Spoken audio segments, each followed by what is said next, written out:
Welcome back. Several municipalities across the province that introduced policies requiring employees to be vaccinated against COVID-19 are keeping those rules in place, including the city of Toronto.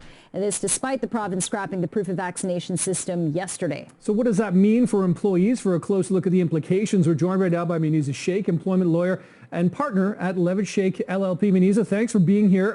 It's a vexing question, or is it a pretty simple question? Should employees still need to be required to get vaccinations even though the province isn't requiring the certificates?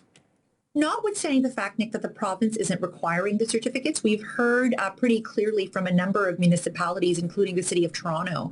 And remember, private sector generally, private and public sector employers are generally going to follow suit with what the mothership is doing. So, what we're hearing is, notwithstanding the fact that the province is broadly lifting these restrictions, there are still occupational health and safety requirements for employers, which means keeping your employees safe in the workplace. So as it stands, and as has been the case with this pandemic, things change so rapidly, sometimes day to day, sometimes hour to hour. As it stands, what we're hearing from both public and private sector employees is, notwithstanding the fact that the province is lifting the mandate, we still be able to tell our employees that we're complying with occupational health and safety legislation and keeping everyone safe. The policy is still reasonable-ish. All right.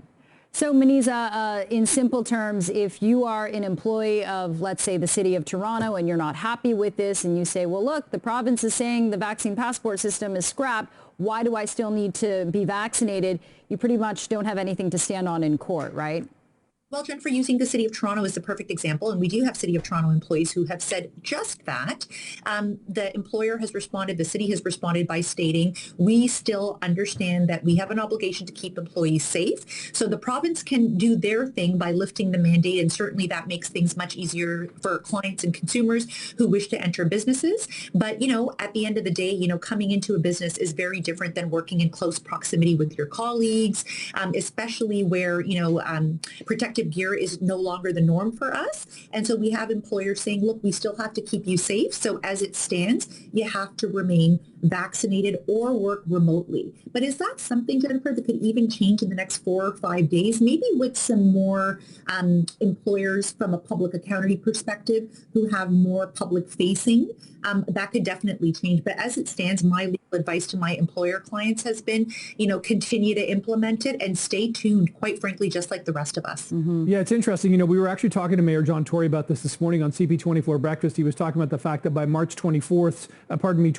around 20% of City of Toronto employees who have been working from home would be required to then go back to their, work environments, the classic, office scenarios, etc. But I wonder if I'm an employee who doesn't want to get vaccinated, who has been working at home predominantly over the last 2 years, is there an argument to say, well, can I just stay working at home and therefore not be vaccinated?